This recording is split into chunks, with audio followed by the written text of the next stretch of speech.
Okay, listening is a two-way process. How it is a two-way process? Number one, the speaker sends a message, and in the second number, the listener receive the message of speaker and listener interpret. ठीक है, तो communication जो है it only becomes successful when the listener understand the intended message of the speaker. जब speaker आपको message जिस तरह से send करता है, the way you receive it exactly the way he sends you, तो फिर आपकी communication जो है वो successful होती है. Okay, come to slide number 5.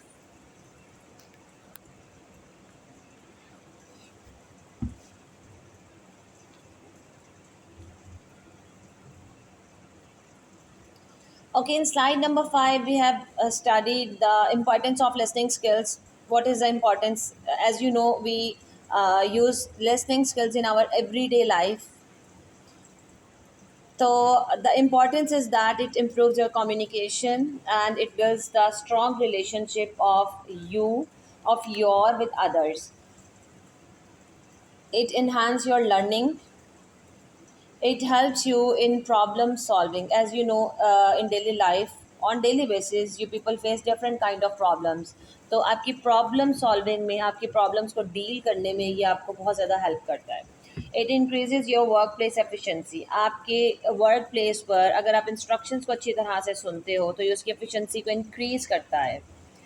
And at the end क्या होता है, इट इनकरेजेस द एम्पैथी. आपके अंदर एम्पैथी को, सिंपैथी की फीलिंग्स को ये क्रिएट करता है ताकि you become a sympathetic person towards other.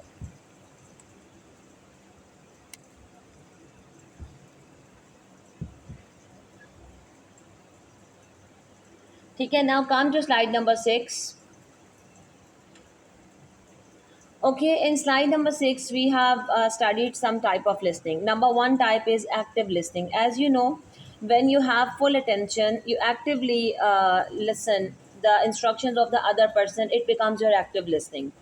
So, as a listener, आपने क्या करना है? You have to show your interest through your eye contact, through your body language, while nodding and asking questions. कहीं पर भी कोई confusion आ रही हो, you can ask the question. इससे पता चलता है कि you are actively listen the speaker. For example, in this online class, as you people are all are listening, तो कहीं पर भी कोई confusion आया, you can ask the question, you can raise the hand, you can even send the message in the meeting. अगर कहीं पर voice का भी issue आ रहा हो तो it shows that you are an active listener and you are actively listen whatever. Okay, so we have a type of active listening.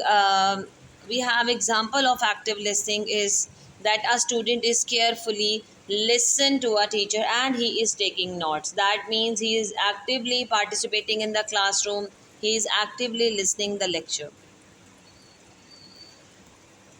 Now come to slide number 7.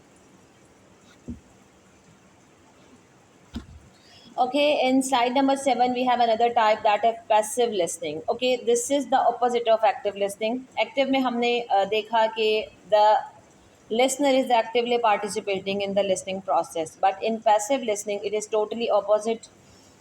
इसमें क्या होता है, a person hears the speaker with no concentration or with partial concentration. जब उसकी complete concentration नहीं होती और वो कम्प्लीटली रिस्पॉन्ड नहीं करता तो he becomes a passive listener. इसके फीचर्स क्या हैं कि there is a little involvement, limited attention होती है, नो मीनिंगफुल फीडबैक.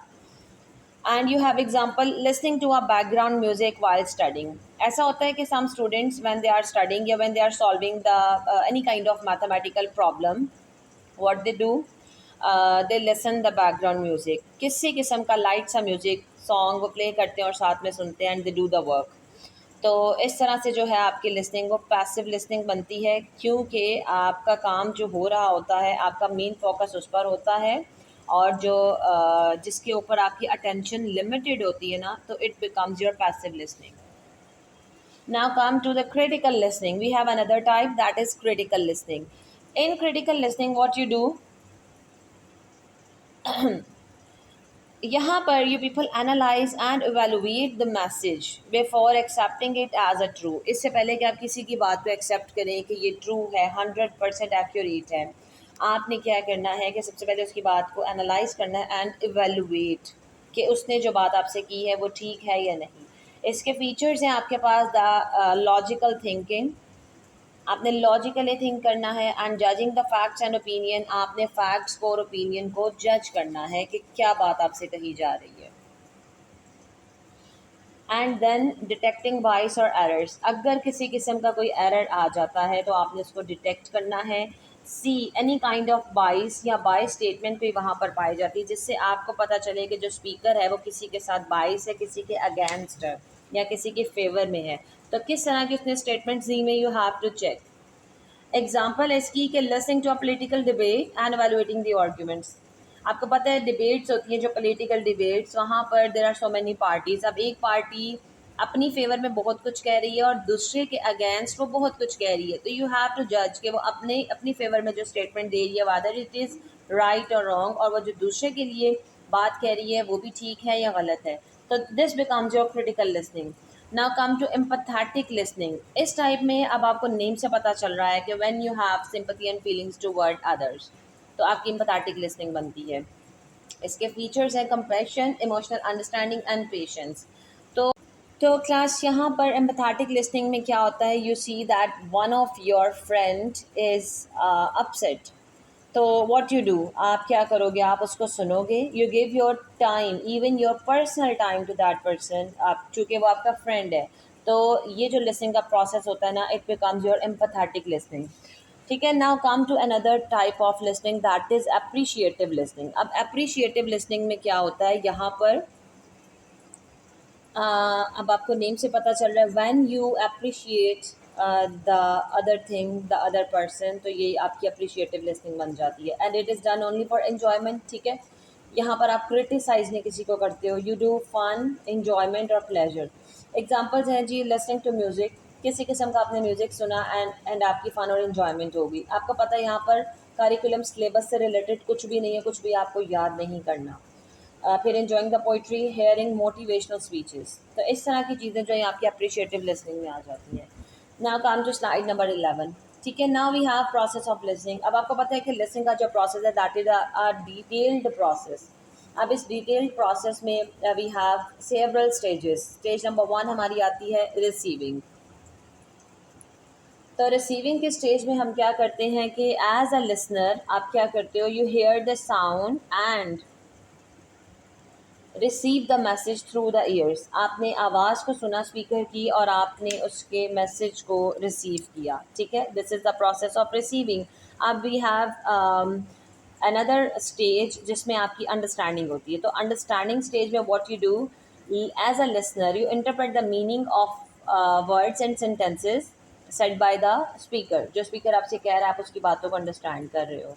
नंबर 1 पर रिसीव किया आपने, नंबर 2 पर यू अंडरस्टैंडिंग, एंड नंबर 3 पर क्या होता है आपका रिमेंबरिंग इंफॉर्मेशन। आपके पास जो भी इंफॉर्मेशन आ रही है आप उसको रिमेंबर रखते हो, याद रखना है आपने। You store that information in your memory. Then in the next slide we have stage number 4. That is evaluating stage. अब evaluating stage में भी have already studied the point of evaluation कि आपको जो भी information मिल गई you have to evaluate that. आपने उसको जज करना है, आपको पता चले कि उसकी इम्पॉर्टेंस क्या है, जो भी बात आपसे कही जा रही है whether it is important और अनइम्पॉर्टेंट, और आपने ये देखना है कि वो कितनी एक्यूरेट है। ठीक है, and in the last stage we have responding. तो रिस्पॉन्डिंग में व्हाट यू डू, आपने रिस्पॉन्डिंग में as a listener you give your verbal and non verbal feedback. ठीक है, अब यू नो वर्बल फीडबैक किस तरह से हम देते हैं, थ्रू योर वर्ड्स। आप किसी भी तरह का क्वेश्चन कर सकते हो, कहीं पर कोई कन्फ्यूजन है आप खुद से अपनी अंडरस्टैंडिंग शेयर कर सकते हो कि मुझे इस बारे में ये चीज़ें समझ आई हैं। But in non verbal feedback what you do, आप through your facial expression.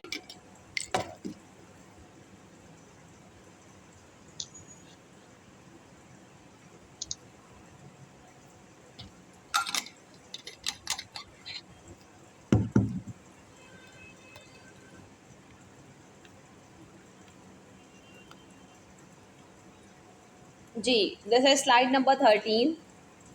Okay, here there are some qualities of a good listener. In the listening process, you know you are a listener, and if you want to become a good listener, तो यहाँ पर कुछ qualities है जिनको you have to follow. A good listener possesses several positive qualities. कौन सी qualities होती हैं? Number one is he must be attentive. उसकी attentiveness होती है, patience होती है उसके अंदर अच्छी, and he is open mindedness. Open minded होगा हर बात को लेकर, नैरो माइंडेड होकर चीज़ों को नहीं सोचेगा, एम्पैथी होती है, ठीक है, यानी कि sympathetic towards others. Then concentration होती है कि he is always fully concentrated, उसकी पार्शियल कंसंट्रेशन नहीं होती।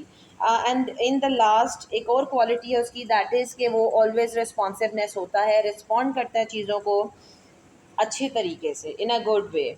ठीक है, तो these are some qualities of a good listener. Now we have slide number 14 जिसमें आप कुछ बैरियर्स देखेंगे इफेक्टिव लिसनिंग के। तो there are some barriers like physical barrier, like people related barrier, like psychological barrier and physiological barrier. तो these are some barriers जो कि आपके लिसनिंग के प्रोसेस में आते हैं। Okay, in slide number 15, we will read in detail जो भी अभी सारे बैरियर्स को आपने इन पॉइंट्स डिस्कस किया है, आप यहाँ पर इसको इन डिटेल देखेंगे। तो नंबर वन पर we have physical barriers. In physical barriers किसी भी किस्म का बैरियर जो आपके पास फिजिकली हो, that is your physical barrier. Number one पर सी पुअर अकाउस्टिक, अगर वॉइस क्लियर नहीं है तो this also becomes physical barrier for you. जैसे कि अगर किसी किस्म का कोई नॉइज़ आ जाता है, कहीं पर भी आप बैठे हुए हैं, ठीक है, और आपका लिसनिंग का प्रोसेस चल रहा है, किसी भी तरह के टॉपिक को आप सुन रहे हैं, तो वहाँ पर अगर किसी किस्म का नॉइज़ आ जाता है तो ये आपके लिए एक बैरियर होगा। अगर आपका एज अ लिसनर और स्पीकर का जो बात कर रहा है उसके दरमियान में डिस्टेंस ज़्यादा है, तो ये डिस्टेंस जो है या आपका ये भी एक फ़िज़िकल बैरियर है, ठीक है। देन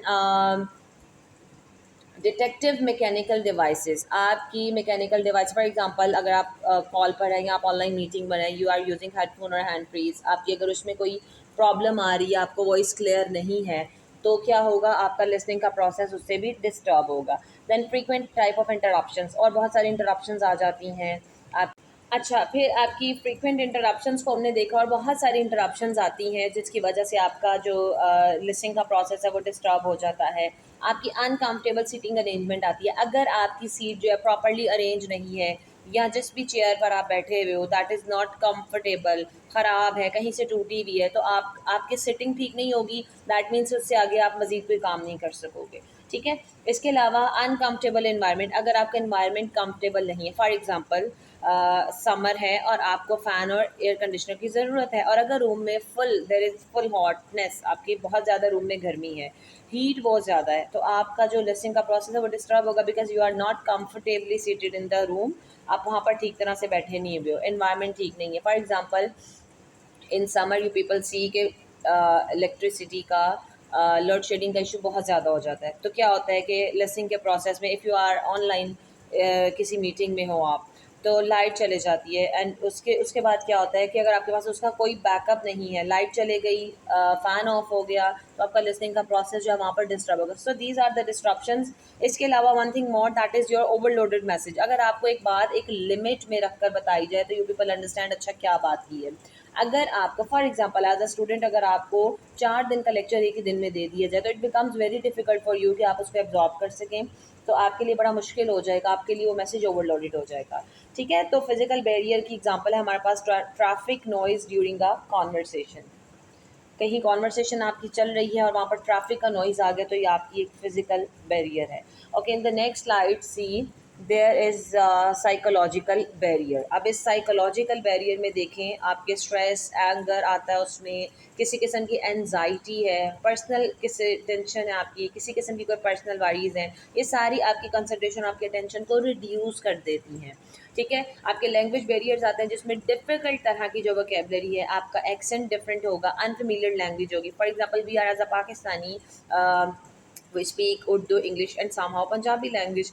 अगर यहाँ पर आपको कोई चाइनीज़ लैंग्वेज में आकर कुछ कहना शुरू करते तो यू पीपल डोंट नो कि हमसे क्या बात की जा रही है, तो इस तरह से आपके अंदर मिसअंडरस्टैंडिंग्स क्रिएट होती हैं, और and it becomes a language barrier. Lack of attention होगी, अगर आप डे ड्रीमिंग करते हैं, दिन में ख्वाब देखते हैं, या आपके वन टाइम में मल्टीटास्किंग होती है, तो अटेंशन आपकी हर तरफ इक्वली नहीं जाएगी, कम हो जाएगी किसी तरफ, and it also becomes a barrier.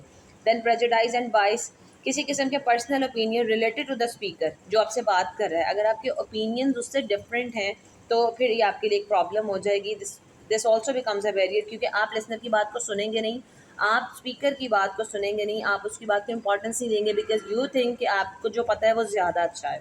और इसके अलावा और बहुत तरह की इंटरप्शंस हैं जो कि आपकी कम्युनिकेशन के फ्लो को स्टॉप करती हैं और रोकती हैं। G, in slide number 17, we have some tips for being a good listener.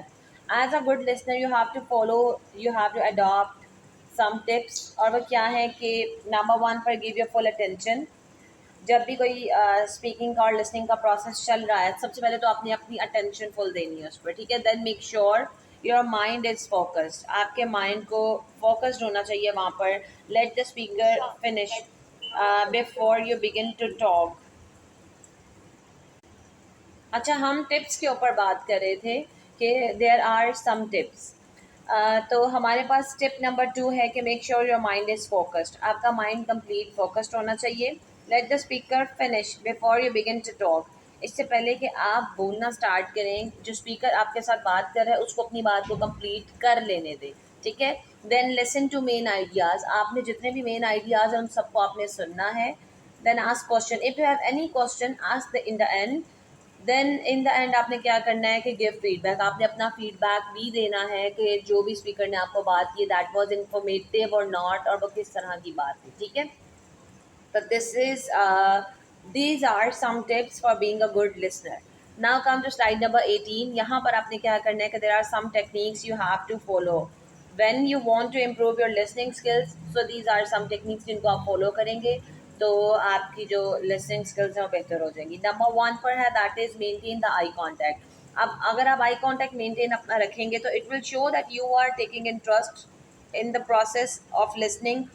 इसके अलावा नंबर 2 पर आपकी इंटरप्शंस अवॉइड होनी चाहिए। किसी किस्म की कोई इंटरप्शन आ रही है उसको आप अवॉइड करें, उसको इग्नोर करें या उसको एज सुन एज पॉसिबल उसको रिजॉल्व करें, और उसके बाद आपका लिसनिंग का जो स्किल है वो इम्प्रूव हो जाएगी। देन फोकस कम्प्लीटली, आपका कंप्लीट फोकस होना चाहिए। पार्शियल फोकस होगा तो फिर आपको बात अंडरस्टैंड नहीं होगी। Clear. Now come to the other point that is ask question, questions पूछें। कम टू साइड नंबर 19, यहाँ पर है कि you have to take notes, कुछ नोट्स बना लें ताकि आपके जितने भी इंपॉर्टेंट पॉइंट्स हैं वो आपके पास रिटन फॉर्म में आ जाए, आपकी मेमोरी में स्टोर हो जाए। Okay, then observe body language, आपने बॉडी लैंग्वेज को ऑब्जर्व करना है, the facial expression and gestures of the speaker, सारा कुछ। फिर 7 पॉइंट है आपके पास, गिव फीडबैक, आप फीडबैक भी दें। रिस्पॉन्सेज इस तरह से यूज़ करें like I understand, oh I see, that make sense, can you please explain further. इस तरह के जब आप बातें करेंगी तो दिस विल शो कि आपका फीडबैक पॉजिटिव जा रहा है टुवर्ड्स द स्पीकर, ठीक है। उसके बाद देखें प्रैक्टिस पेशेंस, लास्ट में आपने पेशेंस की प्रैक्टिस करनी है। डू नॉट रश टू जज और रिस्पॉन्ड टू द स्पीकर, फ़ौरन से उसे रिस्पॉन्ड नहीं कर देना कि इसने ये बात की है तो क्यों की होगी, उसको आपने जज नहीं करना, नेगेटिव नहीं हो जाना, उसकी बात को सुनना है और उसको आपने अंडरस्टैंड करना। Okay, slide number 20, the role of listening skills in daily life. आपकी डेली लाइफ में लिसनिंग स्किल्स का क्या रोल है। लिसनिंग स्किल्स आपको पता है कि इम्प्रूव करती हैं आपकी डेली इंटरेक्शंस को। When you are interacting with your family member, with your friends, with your neighbours, even with any member of community और सोसाइटी, जिसके साथ भी आप इंटरेक्ट करते हैं, लिसनिंग स्किल्स आपकी वहाँ पर अपना रोल प्ले करती हैं। ओके, तो ये उसका रोल प्ले है आपकी डेली लाइफ में। आपकी एजुकेशन में इसका क्या रोल प्ले है। एज अ स्टूडेंट आपकी अंडरस्टैंडिंग में आपको हेल्प करेगा। When you are understanding the lecture, आपको फॉलो इंस्ट्रक्शंस करने में हेल्प करेगा, आपको पार्टिसिपेट करेगा डिस्कशंस में। इसके अलावा आपकी प्रोनंसिएशन को इम्प्रूव करेगा, आपकी लैंग्वेज लर्निंग में आपको हेल्प करेगा। तो इस तरह के डिस्कशन में जब आप पार्टिसिपेट करते हैं एज अ स्टूडेंट तो यहाँ पर आपकी लिसनिंग स्किल्स बहुत ज़्यादा इंपॉर्टेंट रोल प्ले करती है। And for teachers it also helpful, how it helps them in understanding students problem. तो जब स्टूडेंट्स के प्रॉब्लम को भी अंडरस्टैंड करना होता है तो लिसनिंग प्रोसेस वहाँ पर भी अप्लाई होता है। इसके अलावा creating a better classroom interaction, classroom में अच्छी इंटरेक्शन पैदा होगी between the teachers and students, तो वहाँ पर भी ये आपका जो लिसनिंग स्किल्स का प्रोसेस अप्लाई होता है। तो इन दी एंड हम क्या कहेंगे कि जो गुड लिसनिंग है ना, ये क्रिएट करती है एक इफेक्टिव लर्निंग एनवायरनमेंट को when you are in the classroom, ठीक है। अच्छा, now see in the next slide, slide number 22, you can see there is a link of a video clip है रिगार्डिंग द लिसनिंग स्किल्स। तो इसको arrange किया गया है यहाँ पर ताकि आपको लिसनिंग स्किल्स जो हैं आपकी इन्हांस हो सके when you watch this video, और आप इसमें सुनेंगे कि what the speaker is saying, वो किस बारे में बात कर रहा है। तो यहाँ पर जो है ना आपको बहुत ज़्यादा हेल्प होगी, आपकी लिसनिंग स्किल्स इम्प्रूव होंगी। इस लिंक के थ्रू आप इसे सुन लें। It is basically about practice listening skills. तो ठीक है, this is all about the listening skills. I hope कि इस सब में आपको सब कुछ क्लियर है। I hope everything is clear to all of you. कहीं पर भी कोई कंफ्यूजन है तो आप उससे रिगार्डिंग, उससे रिलेटेड किसी पॉइंट को लेकर कोई एम्बिग्विटी है तो you can ask. Come on, hurry up everyone.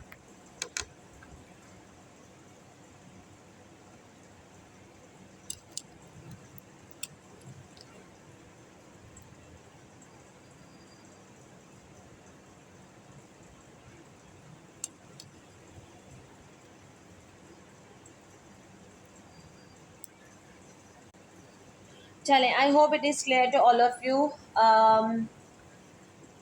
ऐसा है कि जो क्लास का टाइम है इट्स अबाउट टू एंड, और हम फिर अपनी नेक्स्ट क्लास में